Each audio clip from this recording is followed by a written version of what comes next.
From every corner of the world, our fellow maniacs arrived to prove the meaning of the Jews had not been lost in time's antiquity, but had survived to leave this monumental sign. You're listening to Unscripted Moments, a podcast about Propagandhi, hosted by two teachers who break down a different Propagandhi song each episode.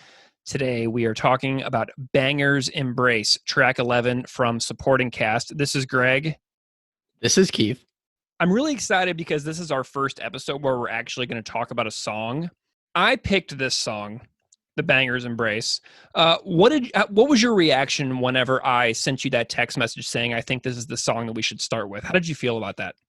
Yeah, at first it wasn't like this is a go-to track that like people are going to put in their top 3 of the best of if they write a review of Supporting Caste or maybe yell out for them to play live. So at first I kind of thought like maybe not the best choice, but once we talked about the lyrical content and how it's more or less about nerding out over a band, it just kind of seemed perfect.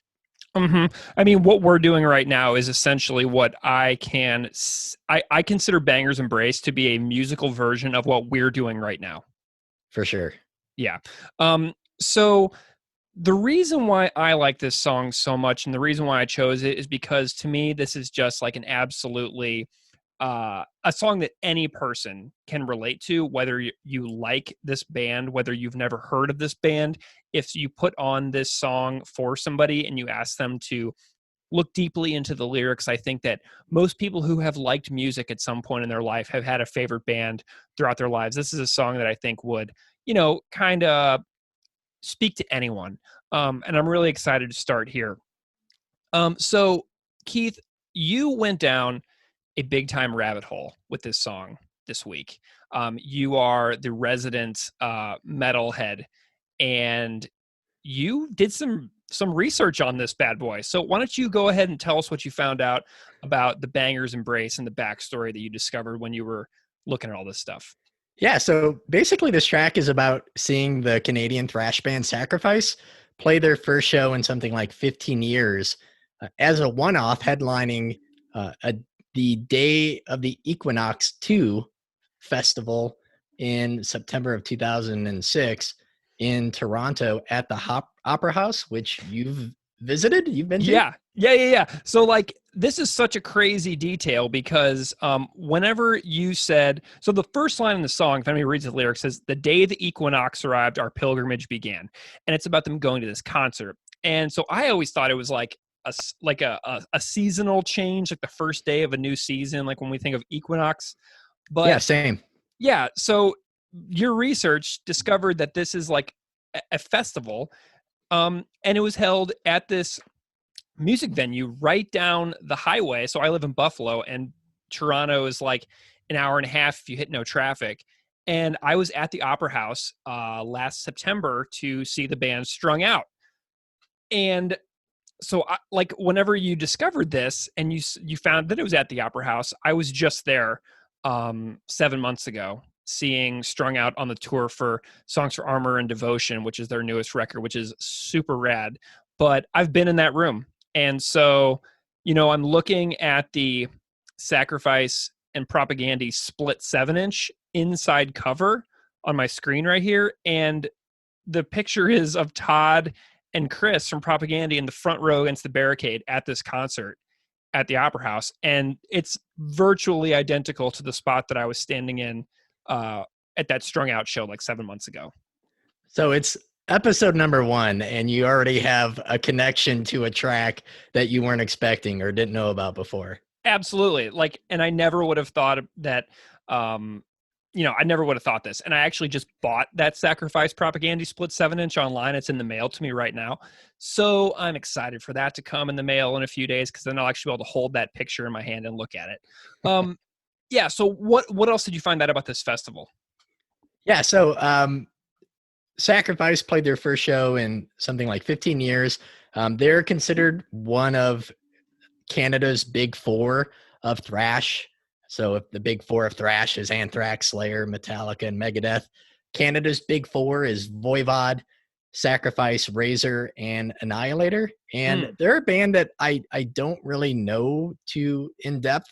I've listened to the album Apocalypse Inside, which is actually considered not to be like their core from what I've read, like their core best of releases.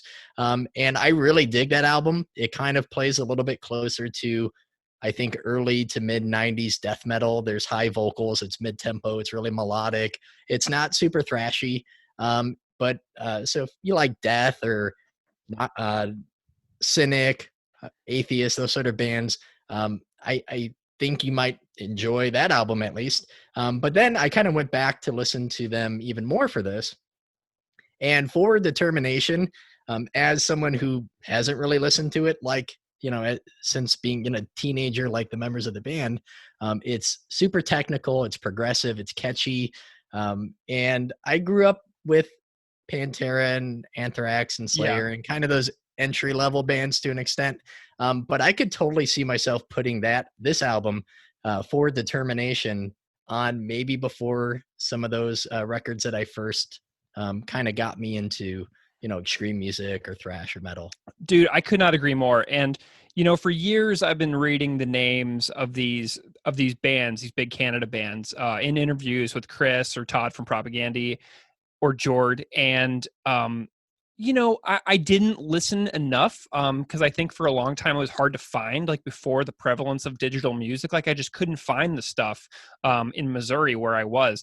But since recently, it's been easier to find. And today I was actually listening to Forward Determination, and man, that thing bangs. Terror Strikes, which is like the first track after the intro, just unbelievable. And I can see why the lyrics, the liner sheet of the Supporting Caste final says dedicated to the Kings, because Terror Strikes came on and I was like, oh man, this goes hard. This is so ridiculously awesome. And it hit me in a way that I remember feeling the first time I ever heard, South of Heaven or Rain and Blood. It hit me the exact same way. And I feel like I went back in time to those moments when I first heard those Slayer records, for sure.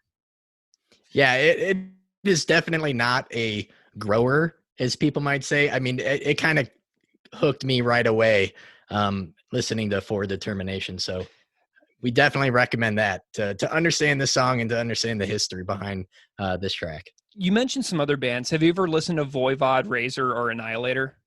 Voivod is the band that I'm the most familiar of the big four from Canada. Because I listened to War and Pain, and I think it's pronounced Roar, and also Killing Technology this morning when I was working. And Killing Technology is awesome. Yeah, they're one of those bands that they're all of my favorite band's favorite band. Yes. And they're interesting and technical and kind of proggy, and I don't always get it because I'm not a musician. So some of it goes over my head. But I actually really did like their last album, The Wake, from 2018, which is really, it was a little bit more accessible to me. Nice. Well, and it makes a lot of sense to me that these were Chris's favorite bands growing up, because he's such a ridiculously good guitar player that this stuff, whenever I listen to this kind of music, I just see it coming through in Propagandhi's music, and it just makes a lot of sense. It just sounds so much, their music is so different than if he had grown up listening to early Bad Religion, for example. It totally inspired their band. Did you find anything else about Equinox or anything like that, or have any other comments about the big four of thrash in Canada? One thing I saw is that apparently a Brazilian record company had a pretty big part in Sacrifice's return, reissuing their first three albums, which kind of renewed interest in the band. So that they seem to be a part of why they were able to kind of make a return, like the King's return. Nice. So I know that this festival happened in 2006. So is that around the time that this record label in Brazil was kind of, pushing for Sacrifice's return as well? Yeah, it seemed like just the years leading up to that, a couple years before that. I'm not exactly sure on the year. Awesome. Well, and what's really funny is, so Banger's Embrace came out on Supporting Caste in 2009. And so, I guess Chris must have started working on this song maybe on that very trip. I guess that would be a good question for Chris. We are talking about this song. And to me, this song is a lot like Propagandhi, these guys being like sort of like middle-aged metalheads and geeking out seeing one of their favorite bands, and it's like about the power of live music. And so I was thinking about this the other day, and you and I both listen pretty closely to Chris's his podcast, Catastrophic Break with Consensus Reality, that he does on Patreon. And in a recent interview, in a recent episode that he did, he said that he's about to turn 50.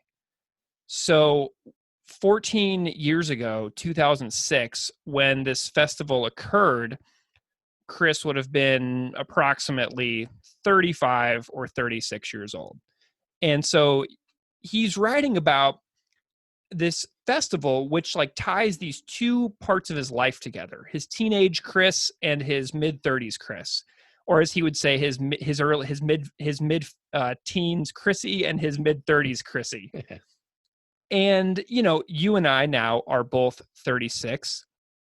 We're both mid-career teachers, and we're into the music of our youth, something that a lot of people when I was younger said that I would probably grow out of. And I have watched a lot of my punk rock friends move away from it, but I've also seen a lot of my punk rock friends totally stay committed to it, just like me.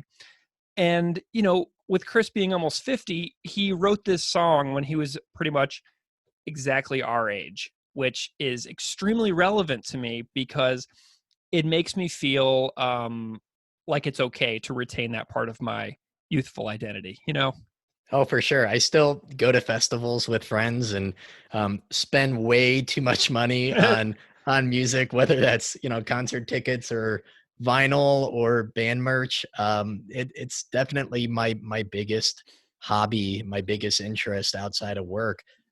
So there's this super sincere and fanatic obsession when it comes to certainly punk and metal. But that definitely resonates with me here. Nice.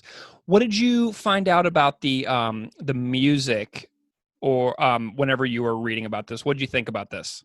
So I think this is one of those tracks that it's kind of wholesome, like thinking about all of their lyrics and the heaviness or darkness of some of their later albums. This is like maybe the only wholesome Propagandhi song. It's really upbeat. It's positive. It has like this nostalgic quality to it. And I think the tone really matches the purpose and the main idea of the lyrics. So I was thinking while listening to this, if I didn't understand the lyrics, if I didn't speak English as a first language, I would probably be kind of like nodding along and smiling and thinking like, oh, this is an upbeat song. Unlike some other tracks that have, like heavier characteristics to them, both in terms of like the lyric and the musicianship. So this song actually ranks as my wife's favorite Propagandhi song, which is funny because she doesn't really like punk or metal. She listens to Christmas music and like Motown. So we don't really have, music as a kind of a shared interest. But I think because it's so positive, this is the track that she says she likes the most. Well, this is a problem then, because we're starting with her favorite song on a 90 plus episode podcast project, which means that it only goes downhill from here, and she has permission to never listen to us again. Right. Yeah. I just have to convince her to listen to this episode in the first place, but yeah, nice. So one of the things that I found interesting is that, like, despite like, this song pays homage to thrash, to speed metal, to Sacrifice. And if we're thinking about Supporting Caste and the songs that are on this record, Without Love, Night Letters, Last Will and Testament, I mean, this song is probably the simplest musically. Um, I played drums once upon a time, and I was never very good. But I could do a mean double time punk rock beat. And, I feel like I could go down to my drum set right now and I could, fake my way through this song on the drums pretty well. But like if you put me on something like, Night Letters or Without Love, I wouldn't stand a chance. Like I'd be out of the count in like, 2 seconds. But this Right. is like, so they're paying homage to like this band Sacrifice. And earlier, I was talking about listening to Terror Strikes, and I mean Terror Strikes would fit right in on like, it's such a fast pummeling song. And this song, I feel like almost stylistically could fit on Let's Talk More Rock, maybe Victory Lap. It also kind of reminded me of the feel of like Name and Address Withheld from Potemkin City Limits. How do you feel about the bounciness of the song, even though it's like, paying a tribute to like these titans of thrash? Yeah, maybe I'm overthinking it, but I think that's kind of what I didn't think notice or recognize before, that the lyrics in a way definitely bite metal. They're kind of over the top and they're cheesy, and instead of stealing or borrowing these ideas from thrash and like progressive metal, this doesn't reference that musically. Mm-hmm. And the fact that it's just kind of a straightforward banger, I think it gives it a really unique feel that perhaps could have been overdone if they did try to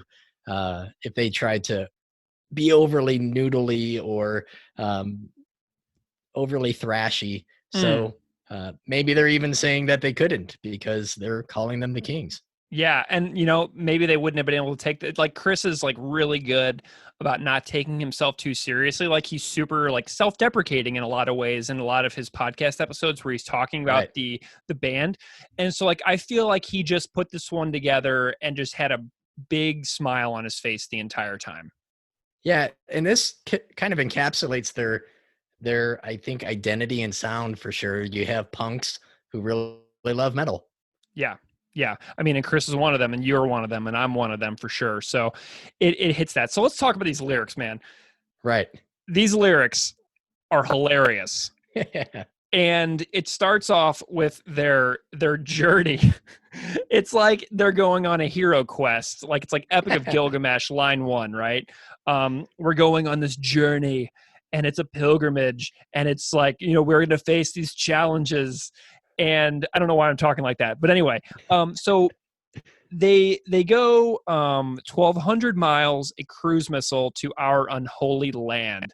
And so I'm such a nerd about this that I got on Google Maps and I looked up the distance between Winnipeg and Toronto's Opera House.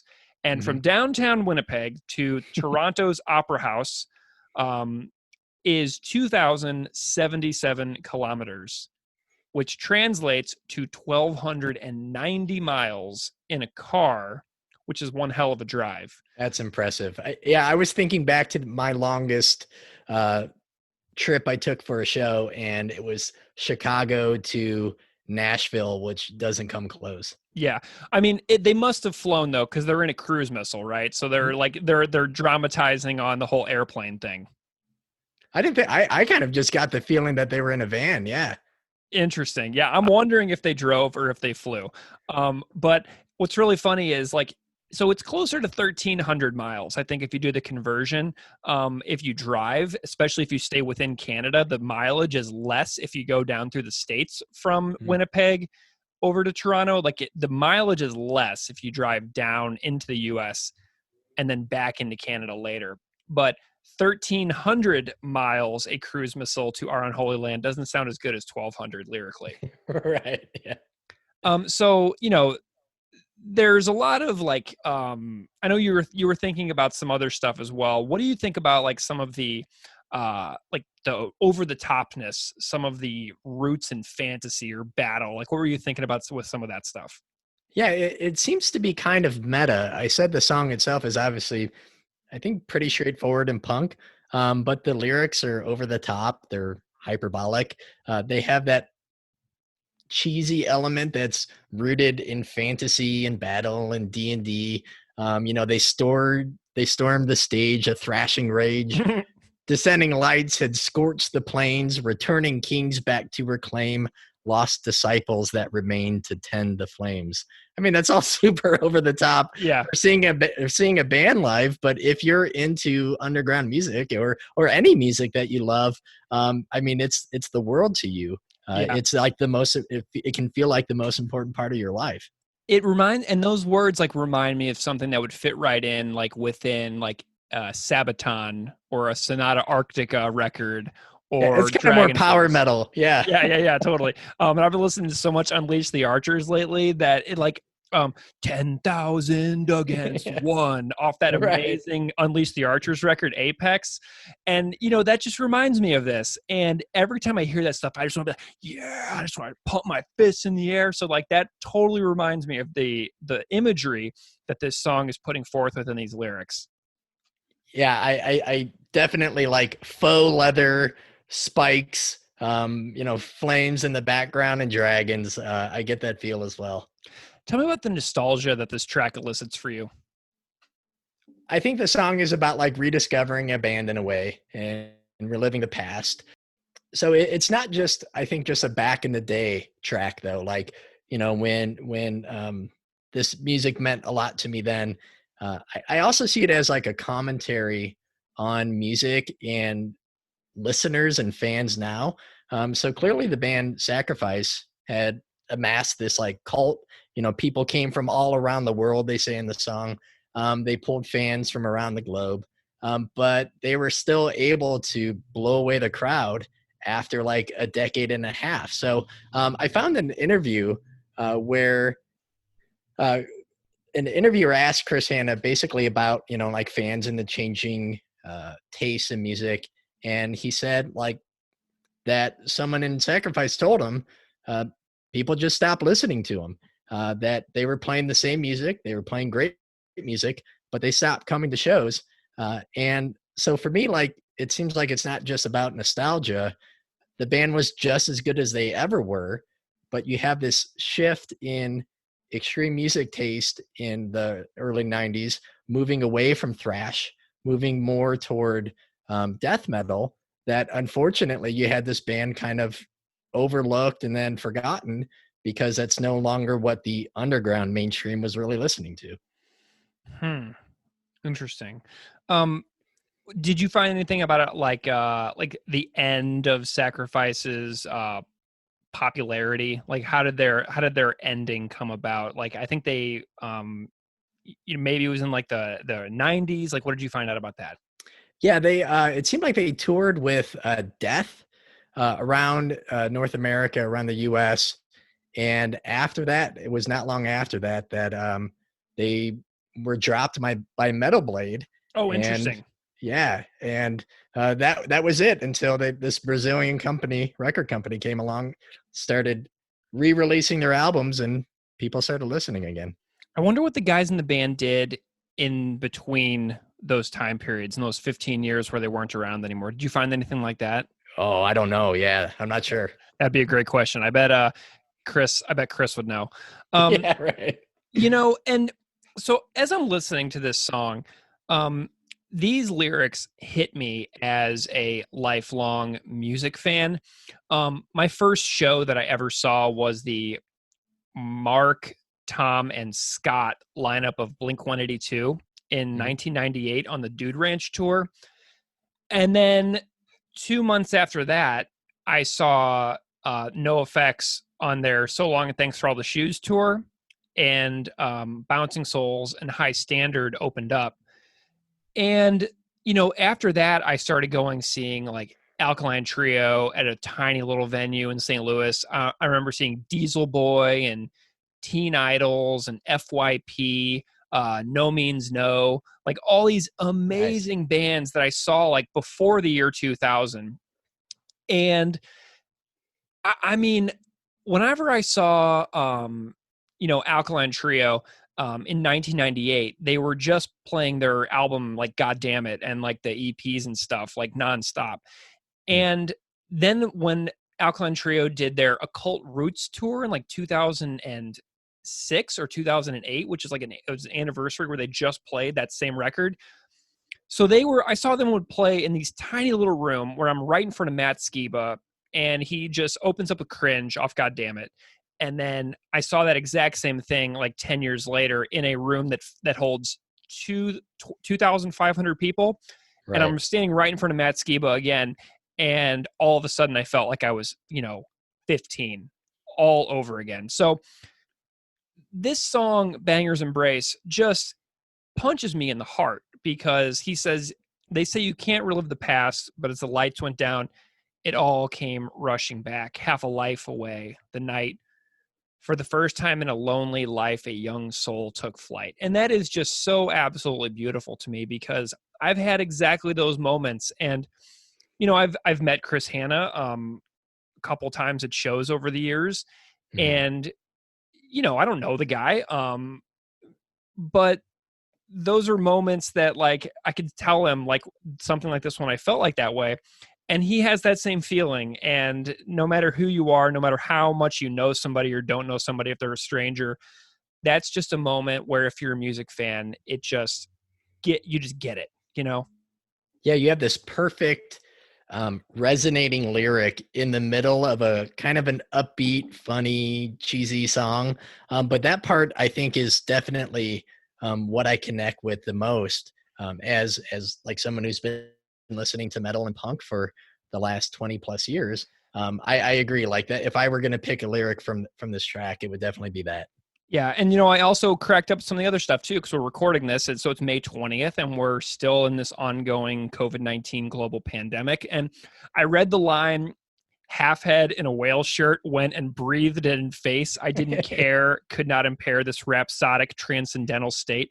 So like, and then I think about all the times that I've been at a show and like a nasty, shirtless, sweaty, super hairy person has like rubbed their back right up against my face. Right.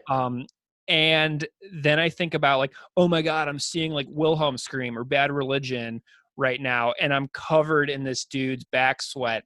And you just let it go because some dude from Wilhelm Scream is shredding in your face and you just got to get back to it no matter how disgusted you may be. It's so gross, but when it happens, it's still worth it. And I go back to the show the next time too. What we would give right now, stuck at home, to have someone else's stinky hair waving in our faces. Dude, I would go see Nickelback right now and be just totally happy about it. So yeah, that was Greg, by the way. That was not Keith. I want to clarify. Okay, yeah. So, but anyway, you get the point, man. Like these moments of this transcendental attachment to these songs, it's just fantastic. So, and then he also says, when the music died, two ends of time had been neatly tied. And God, I'm going to be 37 years old this year, and like I'm a parent, and like I'm in the middle of a professional career. Yeah, that's heavy, man. Two ends of time neatly tied. Because, like I said earlier, when I saw like Alkaline Trio in 98 or Propagandhi in like 2005, it just is like, wow, time is so fast. And the aging process is so humbling. And it just made me stop and think about all the shows that I've seen over the years and how I've seen, Bad Religion for the first time in 98. And then I saw Bad Religion last fall in 2019. And I saw them 21 years apart. Like the distance that I've seen Bad Religion apart is old enough to drink beer. Yeah. So that's funny. I was thinking that Kuma's Fest. Kuma's is a metal themed burger joint in Chicago for those of you who aren't familiar. And they were going to have a festival this summer with Converge and Anthrax playing. And Anthrax is like, I started listening to them when I was in fourth grade. It was probably the first band that wasn't Metallica or Nirvana or Green Day, like that kind of a little bit off the beaten path that I got into, but I've never seen them live, even though I started listening to them when I was, 9 or 10. So I had tickets to see them, and that probably would have been like the oldest band, the longest band I've listened to that I would have seen. But again, the pandemic struck, and we'll listen to the CDs instead. And I was thinking, and I know it's kind of cliche, but this music over our lives, it's not just entertainment. I said that before, but in a way, it's like the soundtrack of what we do, to where I could tell you very specific moments of my life, the albums I was listening to the most. Yeah, I totally can as well. Tell me about the end of the song. I know you really liked the ending as well lyrically. Yeah, so it says 20,000 leagues below, to the place where all the best bands go. So again, this to me seems like a critique of the music industry and fickle fans who might be on to the next trend in extreme music, while you have like these really amazing musicians, and the best bands seem to be resigned to dying off in obscurity, because everyone else has moved on to whatever is, quote unquote, new and fresh. Mm-hmm. Well, and I was thinking yesterday about that exact same line because in one of my friend's Facebook threads, he posted something about The Long Walk by the band Whippersnapper. And I don't know if you ever heard them, but they are an unbelievable band who is kind of like the like they were like doing kind of like what Wilhelm Scream does a little bit before that, but they were more melodic. And Okay. they also were like sort of like the kind of like the generation after Strung Out had put out Twisted by Design. Such an unbelievable band, and just dwelled in obscurity forever. And there was another Mm. band that I was talking about with on Frank from Much the Same's Facebook page yesterday. He was talking about the band Over It, and they put out a record, and everybody in the comments was like, these guys should have been huge. Mm. And it just transcends genres. You know what I mean? Yeah, if it's punk or metal, those bands that have kind of never seemed to really break through, but obviously connected with a large amount of people. Did you have any personal connections to this song that kind of jumped out at you? Yeah, I think if I were to revisit the bands I was listening to when I was 14 and 15, I would probably not be doing this podcast with you. My musical taste has changed and evolved. I said in our intro episode that I didn't start listening to Propagandhi until I was probably 19. So this this maybe doesn't connect in that same way that, like, I have no interest in going to see, Metallica live at an arena. So like maybe not in that way, but still that connection to um, underground music that you might share, share the microphone with, if it's a hardcore band that throws the mic down to you, or be able to chat with someone afterward. Like, I think that's a part of like the music that you and I listen to, that people who, genuinely love and enjoy kind of more mainstream or popular music, you don't really have that same opportunity.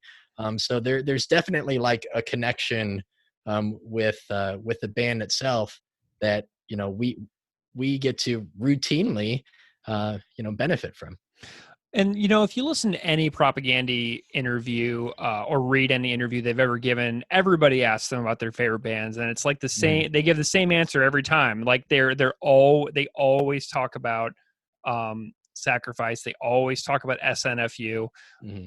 What were some of your like 15, 16-year-old Oh man. records that you had to listen to when you were that age?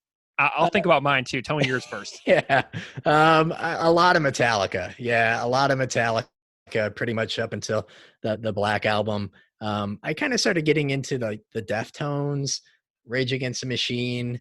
Those are some of the bands that I still enjoy, even if I didn't listen to, as much now. But I kind of had to weed through a lot of music, thinking I had to like everything. So, like if it was new metal, kind of taking it all on, thinking, yeah, I like this too, because it's different.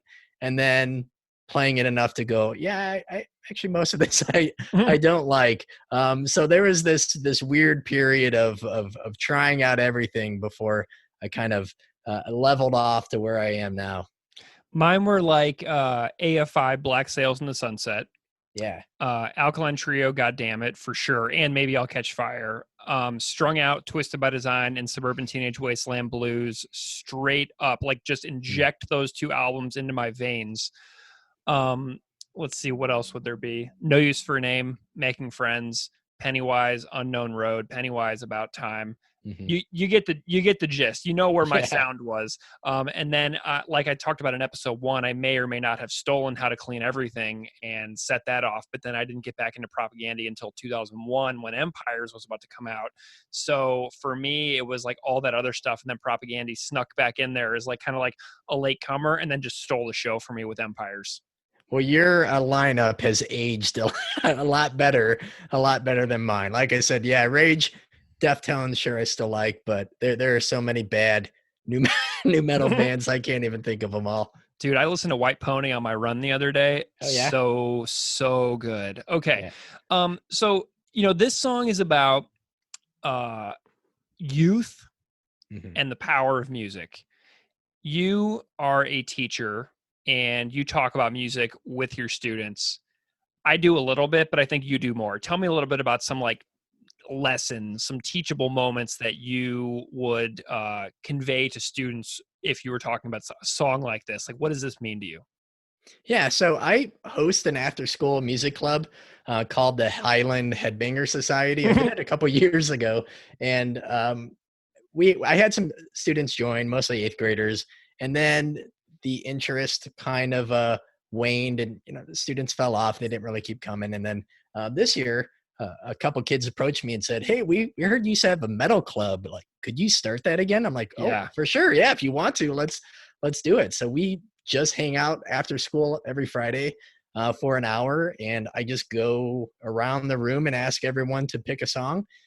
We'll talk about it a little bit. We try to stay as positive as possible, and so I know that like listening to extreme music, there's this air of elitism, and I conveyed that for much of my life, thinking that my music was better than others. So I think for this is that so often we're told that like metal and punk are a phase, and we'll grow out of it or whatever. And I think we just should encourage and promote, young people's interests as much as possible. So I might not like it, I might not get it. They might recommend a song that I would never listen to on my own, but there's something about it that connects with that kid, whether or not they'll be listening to it, still 20 years from now. It's important to them right now. So to dismiss that or to make fun of it, I think is super common amongst metalheads. But unfortunately, I think it's also common amongst teachers. So I just try to be as positive and encouraging as possible to say like, yeah, find these things that you like and find more about it. And, maybe your taste will change and maybe they won't. But I kind of hold on to those things that you connect with. Totally, man. And if somebody finds like, Dragon Force on like a video game soundtrack and they bring that in, then you're like, you've got 10 more suggestions lined up behind that. Right. You're like, oh my God, have you heard Nightwish? Oh my God, have you heard Unleash the Archers? You know what I mean? And you just lay it out, and then you just blow that kid's mind, and then you're like their hero forever. Yeah, and so often, more than not, like even if I don't like something, they kind of surprise me with the things that they want to play. So, maybe I can remember a student like requesting Helmet. And I was like, wait, how do you know about Helmet? Like nobody 13 or 14 listens to Helmet today. Meantime, baby, all the way, rock and roll. It's the best record, man. And then even like being kind of surprised by or finding out about things I didn't know about, like the author Jim Carroll, who wrote the Basketball Diaries. I had no idea that guy was in a punk band. Oh, wow. Yeah. I had no idea until a student recommended whatever the name of his project was. And I just thought like, wait a second, this name kind of sounds familiar, and just doing a quick Google search while we're sitting there listening to music and going like, oh, this is really weird. And I didn't know that. That is so sweet. Well, the moral of the story of that to me is that like if a student tells you a piece of art that they care about, it is like the job of the teacher to encourage that student to explore art that they find meaningful, that connects to them in that moment. Because, you know, if they bring in a song and you're dismissive of it, like, you may turn that kid off of music for years. Yeah, and you won't be able to suggest other things, or you might not be able to learn about, whatever that is on your own, and like find out about some new music, or authors, or whatever it might be. And you lose that kid's trust too, which would be just the most heartbreaking aspect of it, is like that kid will never look at you the same again. For sure. Yeah, I have a couple, like, I think back to students telling me like, oh, I've been listening to this, and kind of, maybe cringing a little bit, or cringing now thinking how I responded. And it's like, yeah, that's not the best. So just trying to be positive and supportive.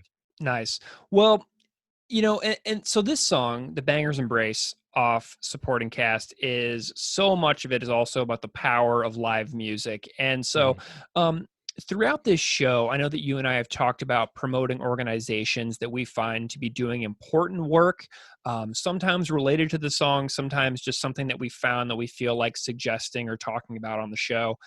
And this week, to me, the most appropriate thing feels like the National Independent Venue Association's Save Our Stages campaign. And I was scrolling Twitter recently, as I am wont to do, and I came across the bassist from Every Time I Die from here in Buffalo. He posted a link. His name's Steve. He posted a link to National Independent Venue Association Save Our Stages campaign, talking about how independent venues across the country many are likely to close forever during this lull, during this complete shutdown of live music in the United States and around the world due to the COVID-19 pandemic. And there is a campaign where there is a form letter that you can go in and enter your information and your zip code, and it will create a form letter that is automatically sent off to your elected representatives, encouraging the representatives to include independent music venues in national relief legislation. And so I signed one of these letters, sent it off to my House of Representatives Rep. Brian Higgins, and my senators, Kirsten Gillibrand and Chuck Schumer. Have you looked at this organization, Keith? Yeah, I filled it out as well, and it legit took like 30 seconds to do. So I thought it was maybe one of the few things I felt productive and helpful, and clicking something recently on the internet that didn't just take me down a hole, but helped out some local businesses and venues that have like given me so much entertainment and enjoyment over the last 15 years. Yeah. Well, Keith, I know we want to end every episode by rating a song on a scale of 1 to 5. And as we mentioned in episode 1, we're rating this as a Propagandhi song. We are not comparing it in the grand scheme of world songs. It's not comparing it to pick your least favorite artist ever. We're not comparing Propagandhi to them. So this is a scale of 1 to 5 from the entire Propagandhi catalog. What do you give this song on a scale of 1 to 5? I'd say it's probably a solid 3. I think overall it's great. It's catchy. It's fun. I could see obviously like circle pitting and singing along to it. But it's not a song that I would play as like an intro to the band. It's not a song that I would yell out for them to play live. I have like no major gripes. I mean, I think it's really, really good. But my takeaway is that like they definitely wrote this for them. Like this is a song they wrote for themselves, and I still really appreciate that. How about you? I'm going to give it a 3.5. Okay. I'm cheating, but we can do we can do half scores. So just so you know, for future episodes, we can do half scores. It's catchy, the melody's great, the lyrics are hilarious, while also deeply personal and emotional commentary on aging and recapturing youthful spirit when you're not a kid anymore. This song makes me feel feelings. But the song doesn't necessarily challenge me like so many other Propagandhi songs. Like, this song made me feel happy and sad all at once and chuckle a little bit, but it didn't have me running for the bookstore to make me like learn something new. So I love it for what it is. But in order for me to get across the 4 out of 5 and the 5 out of 5, this would have to be a song that challenged me, stimulated my brain, so to speak. So I'm going to give it a 3.5 because I think it's great, but there's so many more songs to come. So yeah, what do you think, Keith? I'm stoked. I'm ready to talk about how many more? I don't know, 90, 100. It's like 100. So this is one down. All right. So we'll see you next week, everybody. Thanks for listening to Unscripted Moments, a podcast about Propagandhi. See you next time. See ya. They stole the stage of flash and rage. We all scream terminate.